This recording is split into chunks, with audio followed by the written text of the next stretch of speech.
Well, it's pretty much farm until he can't. And he gets older, he's more frustrated because he can't do what he used to do. And, trying to figure out ways to keep doing what he wants to do is going to get harder with time. He has to work smarter, not harder, but on the farm that can be difficult.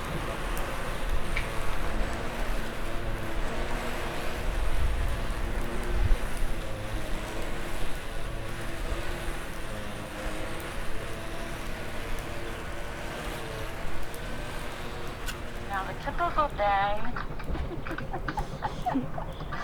that one was really hard to describe because of having the business and that, but seasonal for the farm, obviously, is when more spring, summer, and fall are as busy as times.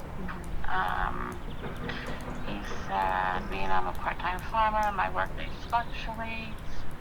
Rainy days are usually shop days to repair and maintain equipment. But he's up. We don't have animals currently. We have had beef, livestock in the past, but the cost of the beef is the cattle are so expensive right now. So, I would say he's up between probably 5 every morning, and then probably in his younger days, we won't see him sometimes till 9 o'clock. But he's now 4:30, 5 o'clock, he's done for the day. He said planning for future crops. Okay, he said purchasing inputs, which are seeds, chemicals, herbicides, fertilizer. Planning for harvesting. Trying the logistics of all that. That's always interesting.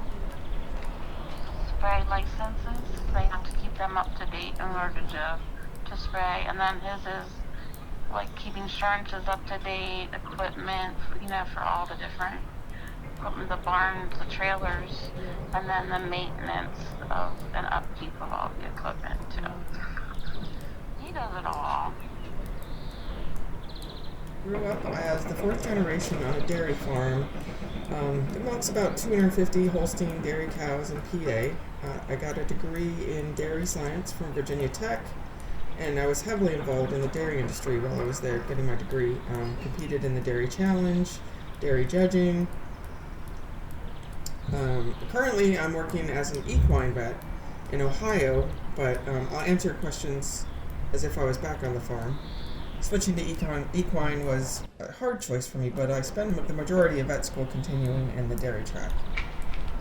7 a.m. feed calves, 9 a.m. come in for breakfast, then 10 a.m. back out for odd jobs, errands till around 3.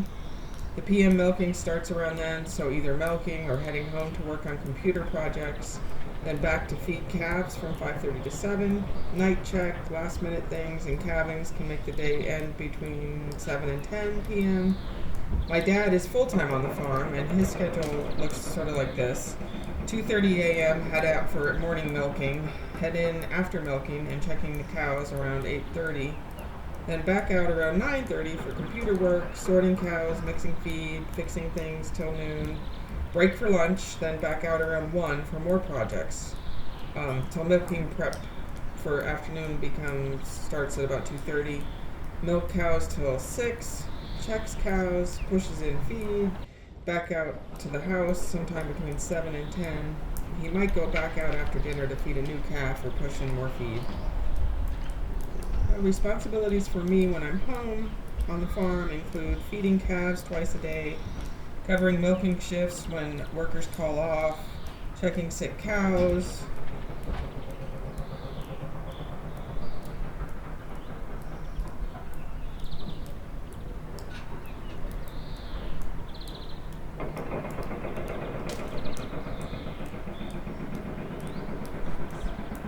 He said the financial and making sure that the bills are paid, and then he said weather-related concerns. You're always like recently it's been the drought, that affected the crops and the yields. Sometimes the opposite, too much rain,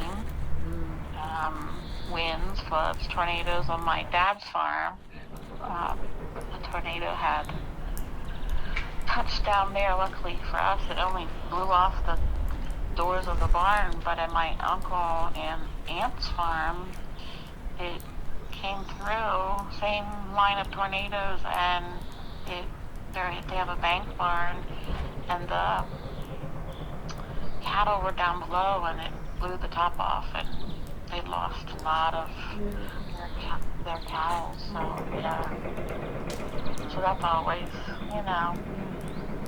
weather and the financial are the biggest issues.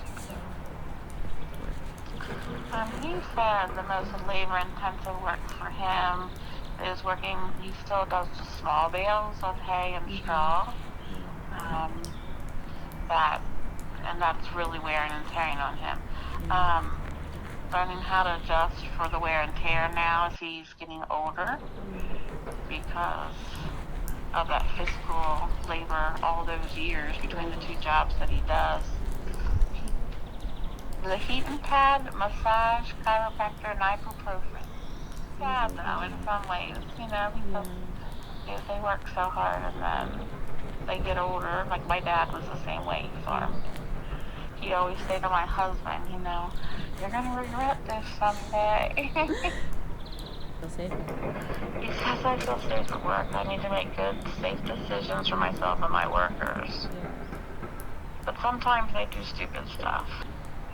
HR is my mother, but also you can never get away from work either. Pictures of my dad actually milking cows with a boot on for a sprained ankle and a wrapped hand from a chemical burn at the same time, if that tells you anything. You adapt and get smarter about injuries over time. Little things roll off you. You learn how to manage equipment better to prevent injuries. My dad and brother both been to the ER for falling or getting run over, power tool accidents. The hardest part is that they have to go back to work the next morning or even later that day. You don't have any time to let your body recover.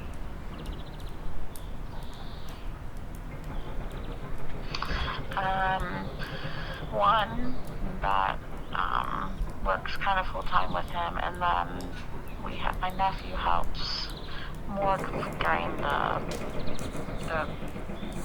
seasonal times when they're planting or harvesting. So yeah, I have girls, and neither one really are interested in the farm, so it's really sad. But he said life. Well, I kind of did this too. Life on the farm requires dedication to the farm. Farm responsibilities come first, and personal life gets filled in the gaps. Yeah, that's how that goes. He said that family and friends need to be flexible and understanding that, basically the farm and what it needs comes first. And then, again, you kind of fill in the gaps where you can. So, that's pretty much how that goes.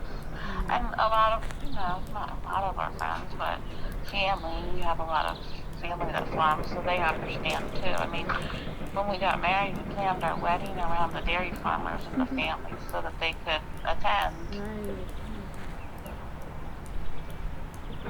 Work life and family life are the same thing on a family farm, so that often gets pretty complicated. When my parents find coverage for their responsibilities, which isn't very often, they try to get off the farm to see friends, but that's usually only on the weekend, and often they can't leave the farm for more than 24 hours. Wages will always be seemingly underpaid for the amount of work you put into it, but you are buying into the business with your efforts. Benefits are fine, but not great, but it's a small company. It's expensive to offer benefits to 3 full-time employees. He said the affordability of the equipment, seed, the fertilizer, etc., insurance, prices for grain have stayed stagnant since the 1980s, maybe even 1970s. You know, that supply and demand thing, and now, you know, the supply has gone up, but the price isn't there, but the equipment has, like, just like everything else, you know, all but tripled. So it's really hard for those smaller families to keep from going under because it's just hard.